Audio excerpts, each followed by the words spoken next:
Lu Ming melirik wanita muda itu. Tentu saja, dia tidak bisa menyembunyikan kultivasinya darinya. Wanita muda itu berada di lingkaran besar panggung Sein Terang, yang jauh lebih tinggi dibandingkan yang lain. Tidak heran dia begitu percaya diri. Selain itu, bawahan Yan Song sebelumnya memanggilnya Marsekal Tian Jiao. Kemungkinan besar identitas wanita di sini tidak sederhana. Setelah yang lain pergi, mata wanita muda itu bersinar saat dia menatap Lu Ming. Kamu benar-benar mata-mata. Tidak, saya sudah mengatakan bahwa saya hanya lewat dan ingin menanyakan beberapa hal.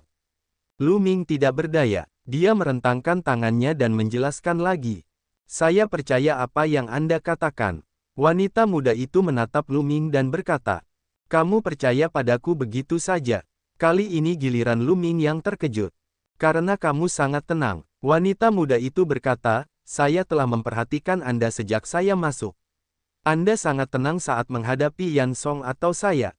Bahkan ketika Yan Song mengatakan bahwa dia ingin membunuhmu, kamu masih sangat tenang. Seolah-olah kamu tidak khawatir sama sekali. Seolah-olah Anda ingin pergi dan bisa pergi kapan saja. Ini bukanlah sebuah akting. Itu adalah cerminan dari keadaan pikiran Anda yang sebenarnya. Ah, benarkah? Lu Ming menyentuh hidungnya. Memang benar, dia sama sekali tidak peduli dengan kultivasi orang-orang ini, jadi dia secara alami sangat tenang. Orang dengan mentalitas seperti itu pastinya bukanlah orang biasa. Ada hal lain. Saya sedang mengolah tubuh tempur naga banjir, tapi saya bisa merasakan tekanan kuat dari Anda. Tubuh rohani Anda jelas tidak biasa. Mata wanita muda itu sangat cerah. Dia menatap Lu Ming seolah-olah dia sedang mencoba untuk melihat ke dalam dirinya. Hanya berdasarkan 2 poin ini, kamu yakin aku bukan mata-mata? Sepertinya itu tidak cukup. Lu Ming tersenyum. Intuisiku memberitahuku bahwa 2 poin ini sudah cukup. Kata wanita muda itu. Intuisi. Lu Ming bingung. Ya, intuisi seorang wanita. Tahukah kamu bahwa intuisi seorang wanita terkadang bisa sangat akurat? Kata wanita muda itu. Lu Ming tersenyum pahit. Dia tidak bisa membantahnya. Tidaklah bijaksana membicarakan intuisi seorang wanita dengan seorang wanita. Itulah mengapa saya sangat penasaran. Siapa kamu? Dari mana negara asalmu? Wanita muda itu masih menatap Lu Ming. Saya sudah mengatakannya sebelumnya. Aku hanya lewat. Dulu, saya berkultivasi di pulau terpencil. Saya baru saja lahir. Lu Ming berkata dengan santai. Apakah begitu? Kilatan muncul di mata wanita muda itu.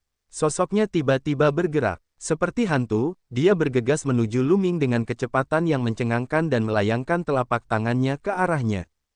Tentu saja kecepatan ini untuk orang biasa. Bagi Lu Ming, itu tidak ada bedanya dengan siput. Saat telapak tangan wanita muda itu hendak mengenai Lu Ming, dia mengangkat tangannya dan menamparnya dengan ringan. Bang! Telapak tangan Lu Ming dan telapak tangan wanita muda itu bertabrakan. Tubuh halus wanita muda itu bergetar dan dia terlempar ke belakang, tetapi Lu Ming tidak bergerak sedikit pun. N0 1N. Sungguh sebuah kultivasi yang kuat. Saya dapat mengandalkan jari saya yang memiliki tingkat budidaya seperti itu di 9 negara lautan luas pada usia ini.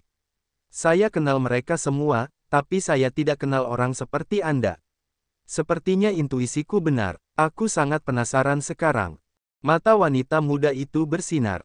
Bukankah aku sudah memberitahumu? Saya baru saja lahir, jadi tentu saja Anda tidak mengenal saya. Kata Lu Ming. Oh, jika itu masalahnya, kenapa kamu tidak tinggal di pasukan naga ilahi? Saya adalah Marsekal Tentara Naga Surgawi, Ruan Tianjiao. Kata wanita muda itu. Tinggal di sini? Mustahil. Saya tidak akan tinggal lama di sini. Aku akan segera pergi. Lu Ming menggelengkan kepalanya. Dia telah memasuki dunia ini untuk mencari harta karun Tirk Surgawi. Dia tidak bisa tinggal lama di sini. Tidak perlu tinggal lama di sini. Waktu yang singkat tidak masalah. Anda dapat pergi kapanpun Anda mau. Lagi pula, bukankah Anda ingin menanyakan informasi sebelumnya? Mungkin satu dapat membantu Anda. Kata Yuan Tianjiao. Mata Lu Ming berkedip. Dia merenung sejenak dan berkata, baiklah, saya akan tinggal untuk sementara waktu. Lu Ming memang perlu mencari seseorang untuk mengumpulkan informasi. Ruan Tianjiao tampaknya memiliki banyak kekuatan di sini. Sebagai seorang jenderal, dia mungkin bisa memberikan banyak bantuan kepada Lu Ming. Wajah Ruan Tianjiao berseri-seri. Dia merasa Lu Ming luar biasa. Siapa namamu? Tanya Ruan Tianjiao. Lu Ming. Lu Ming mengangguk. Apa yang ingin kamu tanyakan? Ruan Tianjiao bertanya dengan rasa ingin tahu. Ini, aku ingin tahu di mana kita berada, kata Lu Ming. Seluruh pulau ini adalah sebuah negara, yang disebut negara Mingyan, kata Yuan Tianjiao. Lalu bagaimana kalau melangkah lebih jauh? Apakah ada negara lain? Seberapa besar dunia ini? Apakah ada reruntuhan kuno? Lu Ming mengajukan beberapa pertanyaan berturut-turut. Kamu bahkan tidak mengetahui hal ini. Ruan Tianjiao sangat terkejut. Bukankah saya sudah berkultivasi secara tertutup? Satu baru saja keluar. Lu Ming menyentuh hidungnya dan berkata, ada pengenalan dunia ini di token giok ini. Lihatlah. Ruan Tianjiao mengeluarkan tablet giok dan menyerahkannya kepada Lu Ming. Lu Ming mengambilnya dan memindainya dengan indera spiritualnya. Dia mulai membaca ilmu di kartu giok. Setelah membacanya, Lu Ming mendapat gambaran umum tentang apa yang sedang terjadi. Ternyata dunia ini disebut alam 10.000 lautan, dan sebagian besar wilayahnya adalah lautan. Namun, ada juga banyak pulau di lautan. Beberapa pulau tidak besar dan sepi, tidak cocok untuk ditinggali manusia. Beberapa pulau besar sangat luas dan cocok untuk ditinggali dan ditanami manusia. Ada banyak seniman bela diri yang tinggal di sana, membentuk negara mereka sendiri. Pulau api terang tempat mereka berada adalah pulau besar. Seluruh pulau adalah negara yang disebut negara api terang. Ruan Tianjiao adalah salah satu dari 5 perwira besar di negara Mingyan, Marsekal Tentara Naga Ilahi. Adapun reruntuhan kuno yang Anda sebutkan, memang ada beberapa di alam laut yang luas. Ketika saya kembali ke ibu kota, saya akan memilah informasi tentang reruntuhan itu dan memberikannya kepada Anda.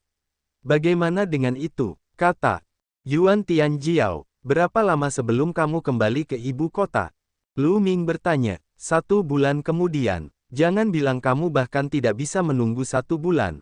Tentu. Lu Ming mengangguk. Dari perkenalan tadi, 10.000 wilayah laut sangat besar dan memiliki pulau yang tak terhitung jumlahnya. Akan terlalu sulit baginya untuk mencari satu persatu, dan dia tidak tahu berapa lama waktu yang dibutuhkan. Dengan bantuan Ruan Tianjiao, itu akan menghemat banyak waktu. Ikutlah denganku, aku akan menyiapkan tenda untukmu. Kamu bisa tinggal di sana dulu. Ruan Tianjiao kemudian keluar dari tenda dengan Lu Ming mengikuti di belakang. Ketika dia keluar dari tenda militer, dia melihat kelompok Yan Song berdiri tidak jauh dari tenda. Semua orang tercengang saat melihat Lu Ming mengikuti Ruan Tianjiao keluar. Ular surga, bagaimana? Apakah bocah ini mata-mata? Aku menyarankan agar kita segera membunuhnya. Kata Yan Song, kamu semua salah. Dia bukan mata-mata. Saya sudah menyelidikinya. Kalian semua boleh pergi sekarang. Ruan Tianjiao melambaikan tangannya. Apa? Dia bukan mata-mata. Tianjiao, jangan tertipu oleh pria ini. Saya menyarankan agar kita melumpuhkannya terlebih dahulu, dan kemudian menginterogasinya secara perlahan. Teman-teman, jatuhkan anak ini. Yan Song melambaikan tangannya dan 2 orang setengah suci keluar dari belakangnya. Mereka hendak menyerang Lu Ming. Cukup. Saat kedua setengah orang suci itu berjalan menuju Lu Ming, Ruan Tianjiao berteriak dengan dingin. Dia melihat kedua setengah orang suci dan menegur, mundur. Tubuh kedua setengah orang suci itu menjadi kaku. Mereka tidak tahu apakah harus pindah atau tidak. Akhirnya, mereka mengalihkan pandangan ke Yan Song. Ular surga, apa maksudmu dengan ini? Orang ini adalah mata-mata. Ekspresi Yan Song sedikit tidak sedap dipandang. Seperti yang kubilang, dia bukan mata-mata, tapi tamuku. Juga, ini adalah tentara naga ilahi, bukan keluarga Yan. Aku Marsekal Tentara Naga Ilahi. Apakah kamu mengerti? Mata Ruan Tianjiao bagaikan kilat saat dia akhirnya menatap ke arah kedua setengah biksu itu.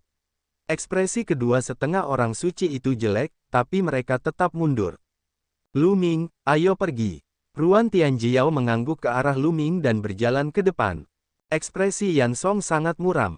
Ruan Tianjiao mengambil beberapa langkah dan berhenti. Dia memandang Yan Song dan berkata, Yan Song, sudah kubilang, jangan panggil aku dengan namaku lagi nanti. Kita tidak sedekat itu. Setelah dia selesai berbicara, dia tidak lagi memperhatikan Yan Song dan melangkah maju. Sialan kamu, jalang. Tinju Yan Song terkepal erat. Wajahnya yang bisa dibilang tampan, berkerut karena marah. Yan Song itu sepertinya sangat tertarik padamu. Setelah berjalan beberapa saat, Lu Ming tersenyum dan berkata, bukankah dia hanya mengandalkan fakta bahwa ayahnya adalah pembimbing negara saat ini dan saudara perempuannya adalah selir kekaisaran yang paling dicintai kaisar untuk melakukan apapun yang dia mau? Dia pelanggar hukum dan tipikal anak hedonis. Dia telah menyakiti banyak wanita dari keluarga baik-baik. Sekarang, dia benar-benar datang ke kamp tentara naga ilahi untuk menggangguku, kata Ruan Tianjiao dengan wajah dingin. Lu Ming berpikir dalam hati, sepertinya kesan Ruan Tianjiao terhadap Yan Song sangat buruk. Lu Ming, Yan Song adalah orang yang berpikiran sempit. Kamu telah menyinggung perasaannya hari ini, jadi kamu harus berhati-hati di masa depan. Ruan Tianjiao memperingatkan. Tidak apa-apa, Lu Ming tersenyum tipis, ekspresinya acuh tak acuh. Yan Song belaka tidak layak untuk diperhatikan. Tidak lama kemudian, mereka sampai di tenda militer. Disinilah Lu Ming akan tinggal di masa depan. Lu Ming, ini perintah militer. Ambil, kamu bisa masuk dan keluar dari kamp tentara naga surgawi dengan bebas di masa depan. Ruan Tianjiao memberikan tanda kepada Lu Ming. Terima kasih banyak. Lu Ming menerimanya dan menangkupkan tinjunya untuk mengungkapkan rasa terima kasihnya. Dia sedikit terkejut. Dia baru saja bertemu Ruan Tianjiao dan pihak lain sangat mempercayainya. Setelah itu, Lu Ming untuk sementara tinggal di tentara naga ilahi. Dalam sekejap mata, beberapa hari telah berlalu. Lu Ming dan beberapa bawahan Ruan Tianjiao menjadi cukup akrab satu sama lain. Adapun Lu Ming, dia juga tahu lebih banyak tentang dunia ini, negara Mingyan, dan bahkan Ruan Tianjiao. Yang mengejutkan Lu Ming adalah status Ruan Tianjiao di negara Mingyan lebih tinggi dari yang dia bayangkan. Dewi Perang Negara Mingyan, begitulah cara semua orang di negara Mingyan menyapa Ruan Tianjiao. Ruan Tianjiao berasal dari keluarga militer dan memiliki bakat langka. Ia masih muda, namun tingkat pengolahannya telah mencapai lingkaran besar tahap malaikat cerah. Dia berdiri di puncak negara Mingyan dan merupakan salah satu orang terkuat di sana. Dia telah memberikan kontribusi besar bagi negara dan dikenal sebagai Dewi Perang. Dia dicintai oleh orang-orang. Adapun Yan Song, dia adalah putra dari pembimbing negara saat ini, dan saudara perempuannya adalah selir kekaisaran yang paling dicintai penguasa negara, dengan kekuatan yang dapat menggulingkan seluruh negara Mingyan. Yan Song pada dasarnya bejat dan telah menyakiti banyak wanita. Sekarang, dia telah mengarahkan perhatiannya pada Ruan Tianjiao dan sering berlari ke kamp tentara naga ilahi untuk mengganggunya. Sepertinya seni bela diri di dunia ini tidak terlalu tinggi. Lu Ming merenung. Menurut pemahaman Lu Ming, dia menyadari bahwa seni bela diri di dunia ini tidaklah tinggi dan tidak dapat dibandingkan dengan Yuan Lu. Tingkat kultivasi Ruan Tianjiao berada di lingkaran besar tahap malaikat cerah. Di negara Mingyan, dia sudah menjadi ahli puncak. Waktu berlalu, dan beberapa hari berlalu. Lu Ming berdiri di puncak gunung dan melihat ke kejauhan. Di tanah datar di depan mereka, pasukan sedang berlari kencang menuju binatang-binatang aneh. Niat membunuh mereka seperti pelangi, membentuk naga banjir besar yang meraung ke langit. Itu adalah angkatan darat yang cukup bagus. Mereka telah melalui ratusan pertempuran. Sayangnya budidaya mereka sedikit lemah, dan formasi pertempuran mereka tidak cukup bagus. Lu Ming memiliki banyak pemikiran di benaknya. Tidak lama kemudian, beberapa sosok melangkah di udara dan mendarat di depan Lu Ming. Itu adalah Ruan Tianjiao dan beberapa bawahannya. Lu Ming, apa pendapatmu tentang pasukan naga ilahiku? Tanya Ruan Tianjiao. Tidak, Lu Ming menggelengkan kepalanya. Tidak bisa, Ruan Tianjiao mengungkapkan ekspresi terkejut. Kau membual tanpa malu-malu, nak. Anda tidak tahu apa-apa, bukan?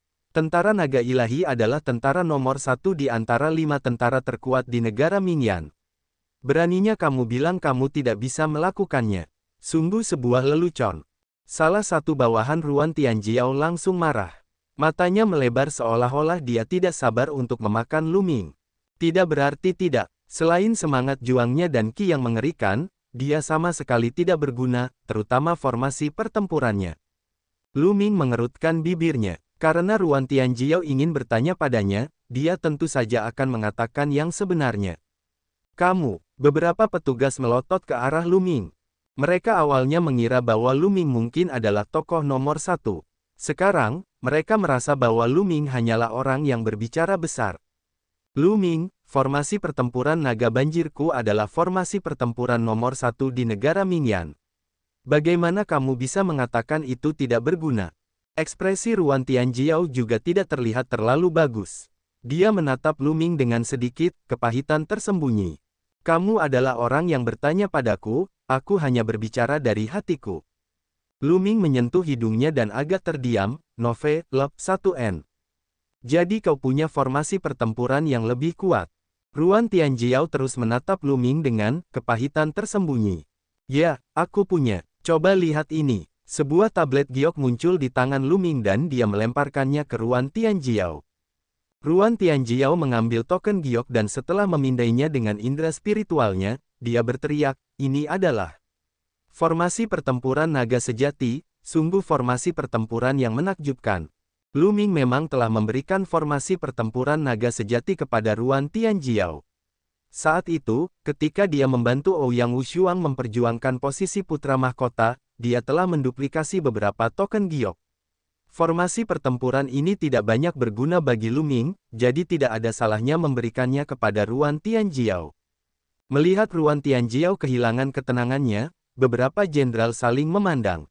Mungkinkah Lu Ming benar-benar memberi mereka formasi pertempuran yang lebih kuat dari formasi pertempuran naga banjir? Pikiran Ruan Tianjiao tenggelam ke dalam token giok, dengan hati-hati mempelajarinya seolah-olah dia terpesona. Setelah beberapa saat, dia sangat gembira dan berkata, segera latih formasi pertempuran baru. Kemudian, dia bergegas menuju medan perang, dan keempat jenderal mengikutinya dengan wajah bingung. Pada saat berikutnya, Ruan Tianjiao difokuskan pada pelatihan formasi tempur baru. Jika ada sesuatu yang tidak dia mengerti, dia akan datang dan bertanya kepada Lu Ming. Dalam 10 hari yang singkat, pelatihan formasi pertempuran telah terbentuk. Raungan, tentara berkumpul dan mengaktifkan formasi pertempuran naga sejati. Naga sejati terbentuk dan meraung ke langit. Kekuatannya berkali-kali lebih kuat dari naga banjir dari sebelumnya. Pada saat ini, Ruan Tianjiao dan bawahannya sudah kagum pada Lu Ming. Tidak ada yang menduga bahwa Lu Ming adalah mata-mata. Bagaimana seorang mata-mata bisa memberi mereka formasi pertempuran yang begitu cemerlang untuk dikembangkan? Ruan Tianjiao bahkan lebih senang karena intuisinya benar. Lu Ming jelas bukan orang biasa. Lu Ming telah memberinya formasi pertempuran yang begitu berharga dengan begitu saja seolah-olah dia tidak menganggapnya serius. Bagaimana dia bisa menjadi orang biasa? Selama periode waktu ini, Yan Song sangat tertekan dan marah. Di tenda militer Yan Song, dia membanting telapak tangannya dengan keras ke atas meja. Kekuatan telapak tangannya yang mengerikan menghancurkan meja menjadi berkeping-keping. Sialan, Yan Song berteriak. Wajahnya sangat jahat dan penuh dengan niat membunuh. Selama periode waktu ini, setiap kali dia mencari Ruan Tianjiao, dia akan dihentikan oleh bawahan Ruan Tianjiao. Mereka mengatakan bahwa Ruan Tianjiao harus fokus melatih angkatan darat dan tidak punya waktu. Namun, kabar yang diterimanya adalah bahwa Ruan Tianjiao selalu bergaul dengan Lu Ming. Tuan muda, sepertinya Ruan Tianjiao telah disihir oleh Lu Ming. Aku ingin tahu jenis obat apa yang diberikan anak itu kepada Ruan Tianjiao. Petik 2. Itu benar. Itu semua karena Lu Ming. Saat pertama kali melihatnya, saya tahu dia bukan orang baik. Jika bukan karena anak itu, Ruan Tianjiao mungkin sudah jatuh ke pelukan tuan muda. Beberapa bawahan Yan Song menambahkan bahan bakar ke dalam api, menyebabkan Yan Song menjadi semakin marah. Niat membunuhnya seperti pisau. Bocah itu harus mati. Yan Song dengan dingin berbicara dan melanjutkan, sudah kubilang padamu untuk mengawasi anak itu. Di mana dia sekarang? Tuan muda, kami baru saja menerima kabar bahwa bocah itu telah kembali ke kamp. Salah satu dari mereka menjawab. Sangat bagus. Ayo pergi. Saya ingin anak ini mati dengan menyedihkan. Ekspresi menyeramkan muncul di mata Yan Song. Dia memimpin beberapa bawahannya dan berjalan menuju tenda Lu Ming. Lu Ming sedang berkultivasi di tenda militer ketika suara gemuruh keras tiba-tiba datang dari luar. Lu Ming, keluar dari sini. Sebuah suara penuh dengan niat membunuh terdengar, menyebabkan Lu Ming mengerutkan kening. Dia tahu itu suara Yan Song saat dia mendengarnya. Kilatan tajam melintas di mata Lu Ming. Dia bangkit dan keluar dari tenda. Dia melihat Yan Song dan beberapa bawahannya memandang Lu Ming dengan ekspresi dingin. Di sekitar tenda militer, beberapa anggota tentara naga ilahi terkejut dan berkumpul untuk menonton. Namun, status Yan Song bukanlah masalah kecil, jadi tidak ada yang berani datang dan berbicara. Apa masalahnya? Lu Ming meliriknya sekilas. Nak, aku sudah memberimu kesempatan, tapi kamu tidak menghargainya. Sekarang, kamu bahkan berani merebut wanitaku. Kamu benar-benar tidak tahu apa yang baik untukmu. Yan Song berkata dengan dingin. Kau memberiku kesempatan. Lu Ming tidak bisa menahan diri untuk tidak menggelengkan kepalanya. Lalu siapa yang akan memberi kesempatan kepada siapa? Dasar anjing rendahan, kenapa kamu tidak kencing dan melihat siapa dirimu? Beraninya kamu melawanku. Anjing sepertimu harus berlutut di depanku dan memohon belas kasihan. Apakah kamu mengerti? Bunuh dia. Yan Song berteriak dan melambaikan tangannya. Bang, bang. Dua seniman setengah Sein marsial melangkah keluar. Aura kuat mereka meledak dan mereka akan menyerang Lu Ming. Berhenti, Tuan Muda Yan. Lu Ming adalah teman sang jenderal. Jika jenderal mengetahui bahwa Anda memperlakukan Lu Ming seperti ini, saya khawatir Anda tidak akan bisa menjawabnya. Pada saat ini, seorang pria kekar bergegas mendekat dan berteriak. Dia adalah wakil jenderal tentara naga ilahi. Selama periode waktu ini, dia menjadi cukup akrab dengan Lu Ming. Enyah. Yan Song berteriak dengan marah dan menamparkan pria kekar itu. Pria kekar itu tidak berani melawan dan ditampar wajahnya. Dia terhuyung dan mundur. Kamu pikir kamu siapa? Saya tidak ingin Anda mengkritik saya. Jika kamu mengatakan omong kosong lagi, aku akan membunuhmu juga. Tatapan dingin Yan Song menyapu pria kekar itu, menyebabkan dia menjadi pucat. Ini buruk. Yan Song ingin membunuh Lu Ming. Cepat beritahu Marsekal. Di sekitar, beberapa orang bergumam. Setelah itu, beberapa orang segera pergi untuk memberi tahu Ruan Tianjiao. Aku akan membuatmu membayar tamparan ini 10 kali lipat. Lu Ming memandang Yan Song, ekspresinya berubah dingin. Haha, kamu berbicara besar. Ayo lakukan. Yan Song tertawa terbahak-bahak. Nak, berlututlah dulu. Kedua setengah orang suci menyerang Lu Ming dari kedua sisi. Mereka melambaikan tangan pada Lu Ming, berniat membuatnya berlutut di depan Yan Song sebelum membunuhnya. Karena kamu suka berlutut, maka, berlututlah.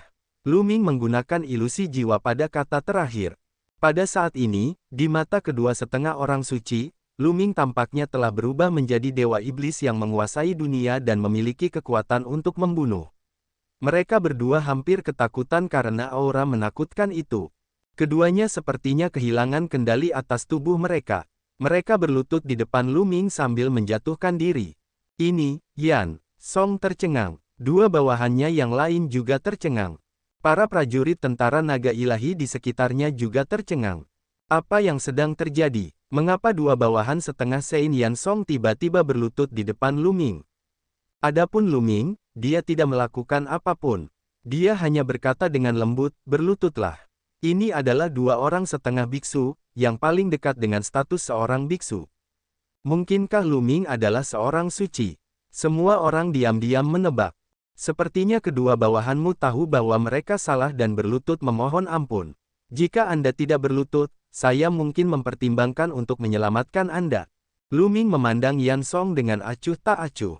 Kamu anjing, kamu sebenarnya berani melawan. Anda memang mata-mata, serang dan bunuh dia. Yan Song bereaksi, dan kemarahan di hatinya melonjak ke langit saat dia meraung keras. Membunuh. Di samping Yan Song, seorang lelaki tua melangkah keluar, dan aura menakutkan berkembang. Lelaki tua itu adalah seorang Sein yang cerdas di tingkat bawah dan merupakan seorang master terkemuka di negeri ini. Aura lelaki tua itu berkembang, menyebabkan wajah banyak orang berubah. Ini adalah orang suci, seorang kultivator terbaik di negara Mingyan. Seorang setengah biksu tidak bisa dibandingkan dengannya. Mengapa Marsekal belum datang? Beberapa orang cemas dan mengkhawatirkan Lu Ming.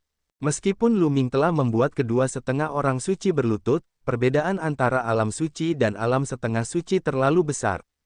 Aura lelaki tua itu semakin kuat dan kuat, menekan ke arah Lu Ming. Namun, Lu Ming masih berdiri di sana, tidak bergerak, seolah dia tidak melihat lelaki tua itu. Sengaja membingungkan, mati demi orang tua ini.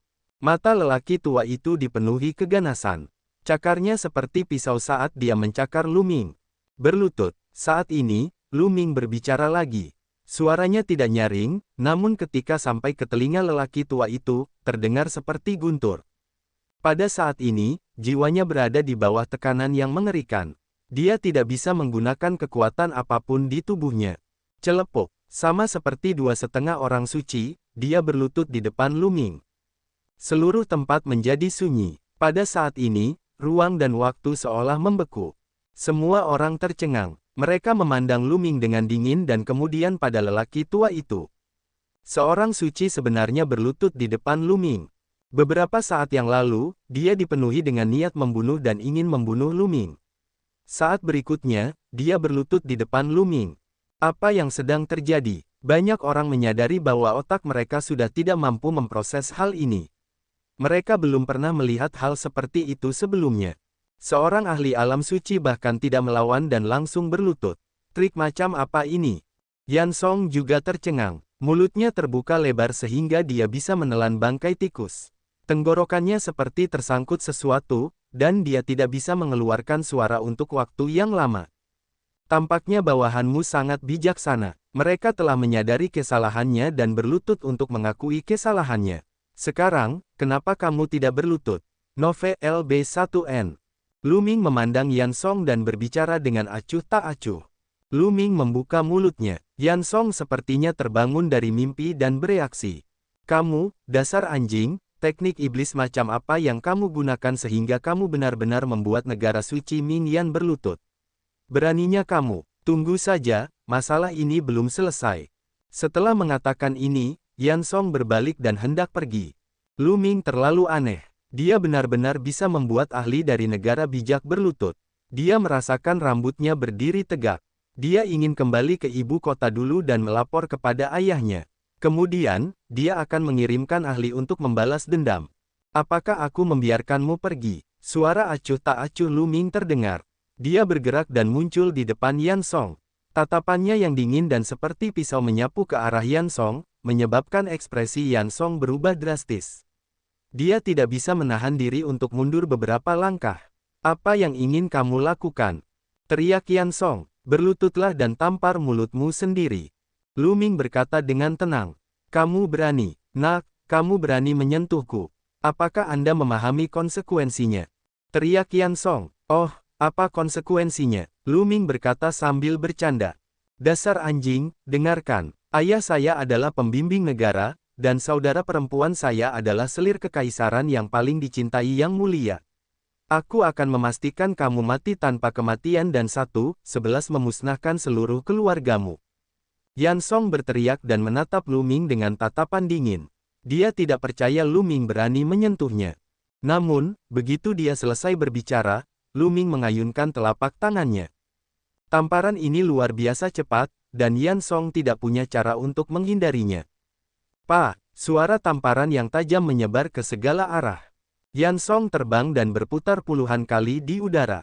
Kemudian, dia terjatuh dengan keras ke tanah. Separuh dari wajahnya menggembung dan semua giginya dicabut oleh Lu Ming. Yan Song tercengang, yang lainnya juga tercengang. Lu Ming sebenarnya berani memukul Yan Song. Dia sangat berani. Yan Song meraung histeris. Baru saja, dia datang dengan niat membunuh dan ingin membunuh Lu Ming. Pada akhirnya, beberapa bawahannya berlutut di depan Lu Ming tanpa alasan. Sekarang, Lu Ming benar-benar berani menamparnya. Ini merupakan penghinaan besar. Dia tidak sabar untuk memotong Lu Ming menjadi 8 bagian. Tampar mulutnya. Kamu mendekati kematian. Lu Ming berkata dengan dingin. Dia mengayunkan telapak tangannya ke udara. Sebuah telapak tangan yang dipadatkan dari kekuatan suci terbentuk dan menamparkan wajah Yan Song dengan kejam. Tubuh Yan Song terbang lagi dan berputar beberapa putaran di udara. Di bawah kendali Lu Ming, dia jatuh ke tanah dan berlutut di sana. Aku baru saja berkata, aku ingin kamu membayarku kembali 10 kali lipat. Kamu memberiku 1 tamparan, jadi aku akan memberimu 10 tamparan. Lu Ming berkata dengan dingin. Dia melambaikan tangannya lagi dan menamparkan 10 kali lagi. Setelah 10 tamparan berturut-turut, wajah Yan Song benar-benar berubah menjadi kepala babi. Wajahnya bengkak tak bisa dikenali lagi. Maaf, aku menamparmu 2 kali lagi. Lu Ming mengerucutkan bibirnya. Selain 2 tamparan sebelumnya, dia mendapat total 12 tamparan. Puff! Yan Song sangat marah hingga dia memuntahkan seteguk darah. Ini hanyalah penindasan. Bas! Pada saat ini, seberkas cahaya terbang dari kejauhan dan mendarat di tanah. Ruan Tianjiao telah tiba. Ketika dia menerima berita itu, dia bergegas.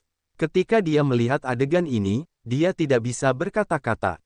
Yan Song sebenarnya berani menyentuh Lu Ming.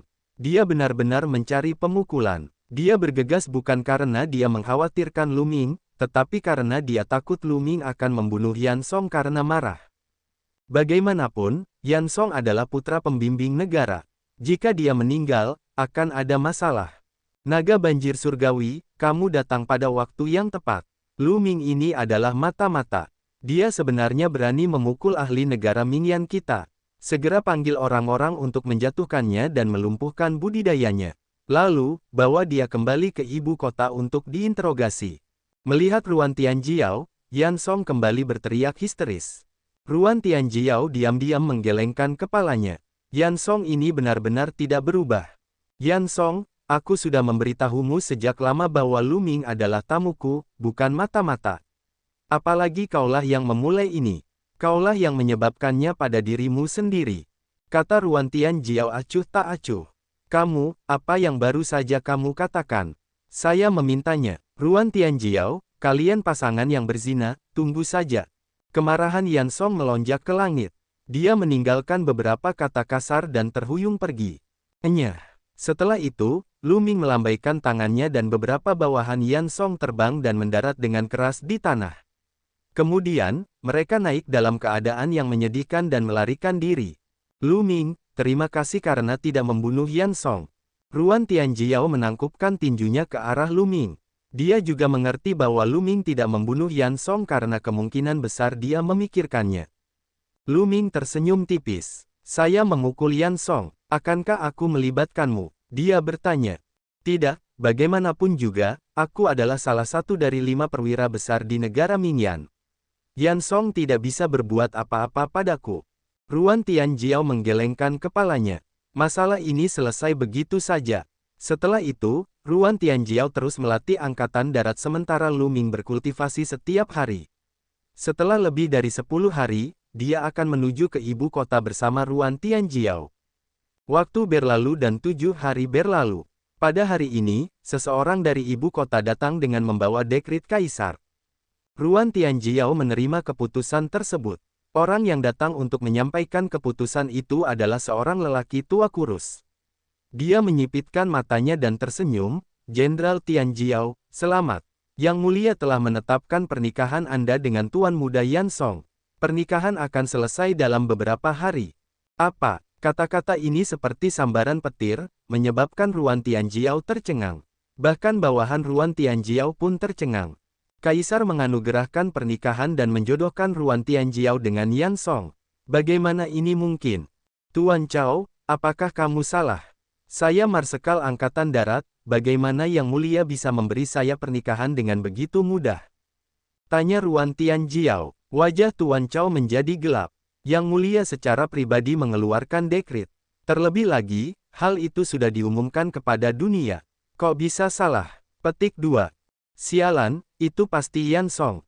Apa yang dia katakan kepada Yang Mulia ketika dia kembali?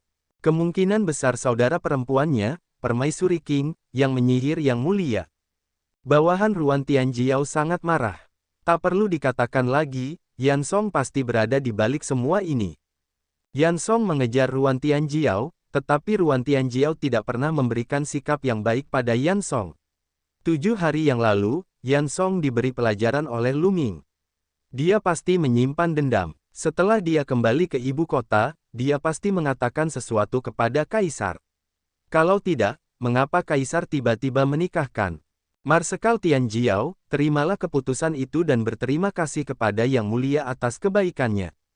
Tuan Chao berkata dengan dingin. Tuan Chao, silakan kembali. Mohon maafkan saya karena tidak dapat menerima keputusan tersebut, kata Ruan Tianjiao dengan ekspresi gelap. Apa, jika Anda tidak menerima keputusan tersebut, Ruan Tianjiao, apakah Anda ingin tidak menaati keputusan tersebut? Tuan Chao menegur dengan dingin. Jadi bagaimana jika saya menentang keputusan tersebut? Penguasa yang tidak mampu itu menjadi semakin kacau. Salah satu petugas berkata dengan dingin. Beraninya kamu menghina yang mulia. Ini adalah kejahatan besar. Tuan Chao menunjuk ke arah jenderal itu dan berteriak. Menurutku kamu akan mati duluan.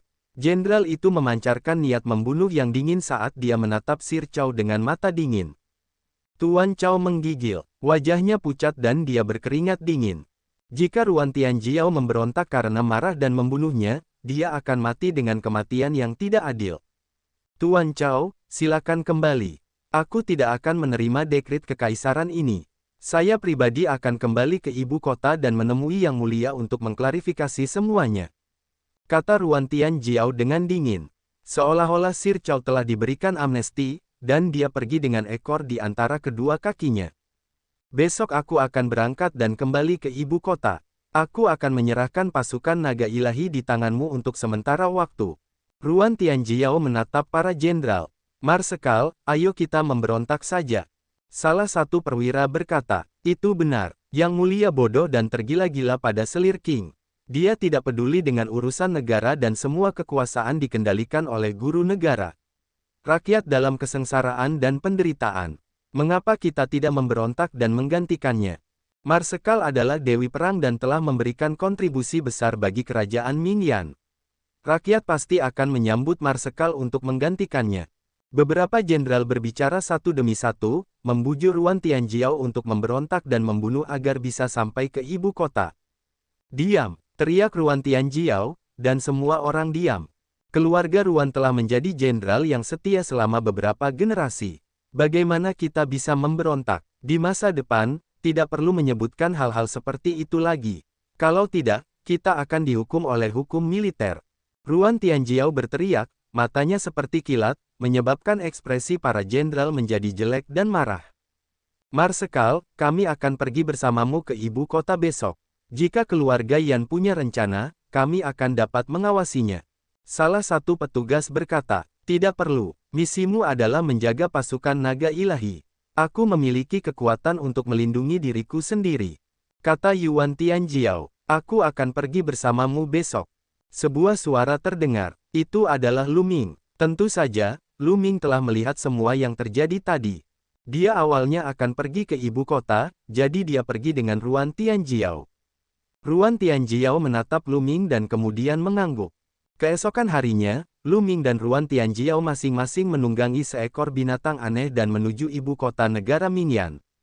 Pulau ini sangat luas, tetapi binatang aneh yang mereka tunggangi sangat cepat. Seperti embusan angin, mereka tiba di ibu kota Mingyan dalam 3 hari. Dalam perjalanan, Ruan Tianjiao menjelaskan situasi di negara Mingyan. Sejak Kaisar negara Mingyan jatuh cinta pada permaisuri Sun King, ia meninggalkan pemerintahan dan penasihat kekaisaran mengambil alih kendali. Demi kultivasinya sendiri, penasihat kekaisaran menjarah harta seluruh negara Mingyan, menyebabkan orang-orang hidup dalam kemiskinan dan kekuatan negara menurun dari hari ke hari. Sekarang, orang yang paling berkuasa di negara Mingyan adalah penasihat kekaisaran. Ibu kota kerajaan Mingyan sangat besar dan ramai. Namun, Lu Ming telah melihat kemakmuran kota Kaisar Surgawi. Dibandingkan dengan kota Kaisar Surgawi, ibu kota kerajaan Mingyan seperti desa liar. Mereka berdua menunggangi binatang buas mereka yang aneh dan memasuki ibu kota, menuju istana. Salam, Marsekal Tianjiao. Salam, Dewa Perang Wanita Ular Surgawi. Saat mereka memasuki ibu kota, orang-orang di jalan semua memberi hormat kepada Ruan Tianjiao ketika mereka melihatnya. Sepertinya Anda dicintai oleh orang-orang. Lu Ming tersenyum dan mengirim transmisi suara ke Ruan Tianjiao. Saya hanya melakukan bagian saya. Ruan Tianjiao mengangguk kepada semua orang dan terus maju. Desah, orang yang tak tertandingi seperti Jenderal Tianjiao benar-benar harus menikahi bajingan Yan Song.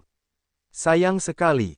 Bukankah begitu? Tapi sekarang keluarga Yan begitu kuat sehingga bahkan Yang Mulia mendengarkan mereka, apa yang bisa kita lakukan?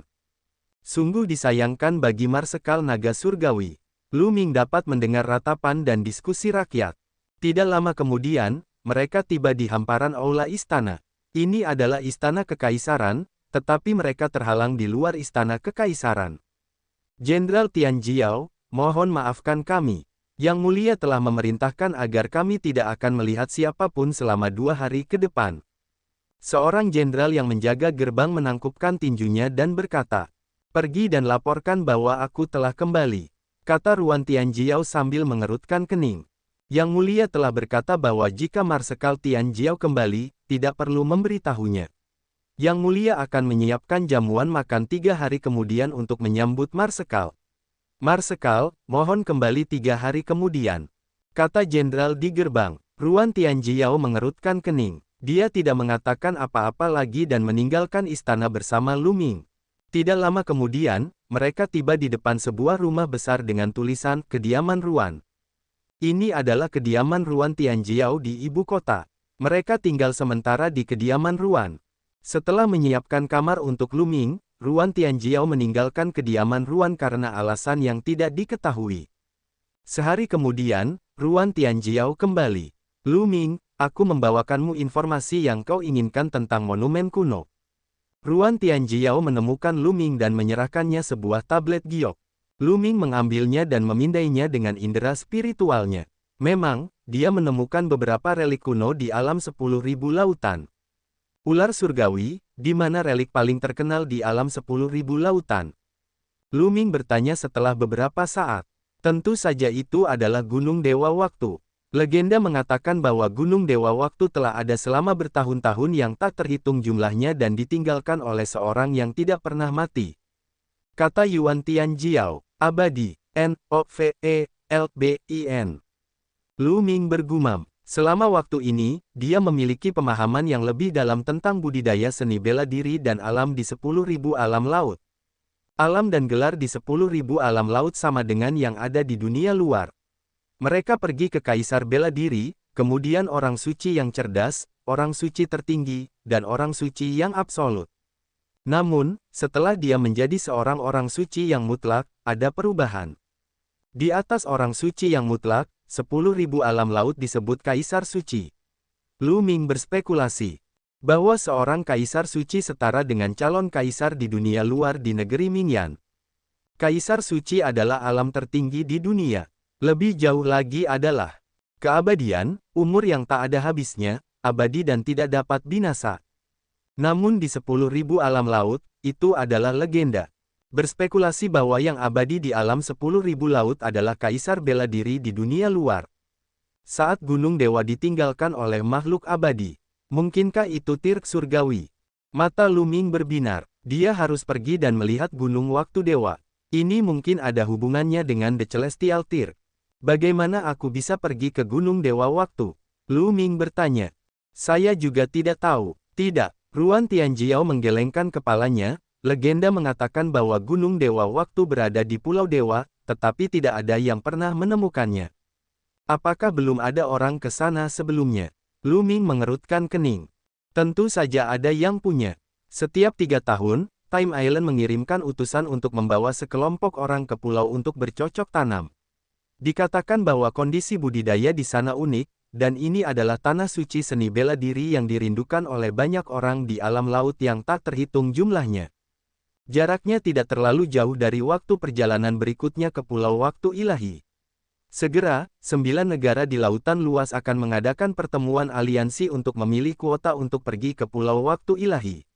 Kerajaan Mingyan juga akan berpartisipasi. Lu Ming, jika Anda ingin pergi ke Pulau Waktu Ilahi, ini adalah kesempatan. Ruan Tian Jiao menjelaskan, aliansi 9 negara. Ada kilatan cahaya di mata Lu Ming. Dia pasti harus melakukan perjalanan ke Gunung Waktu. Lu Ming memperkirakan bahwa para ahli yang masuk dari dunia luar kemungkinan besar akan menuju ke Gunung Dewa Waktu. Bagaimanapun, benda itu diduga ditinggalkan oleh Kaisar Langit. Jika ada harta karun, pasti tak ternilai harganya. Waktu berlalu dan 3 hari berlalu. 3 hari kemudian, Lu Ming dan Ruan Tian Jiao menuju istana. Kali ini, seseorang menyambut mereka di istana dan mereka tiba di tempat yang kosong. Tempat ini memiliki pegunungan yang indah dan air yang jernih, dan lingkungannya sangat elegan. Saat ini, sudah ada beberapa meja perjamuan yang diletakkan di kedua sisi area tersebut. Ketika Lu Ming dan Qiao Mu tiba, mereka menyadari bahwa sudah ada banyak orang. Begitu Lu Ming tiba, dia merasakan tatapan dingin diarahkan padanya. Lu Ming mengikuti arah tatapan itu dan mendapati Yan Song menatapnya dengan tatapan membunuh. Lu Ming tersenyum tipis. Dia tidak bisa diganggu oleh Yan Song dan mulai melihat sekeliling.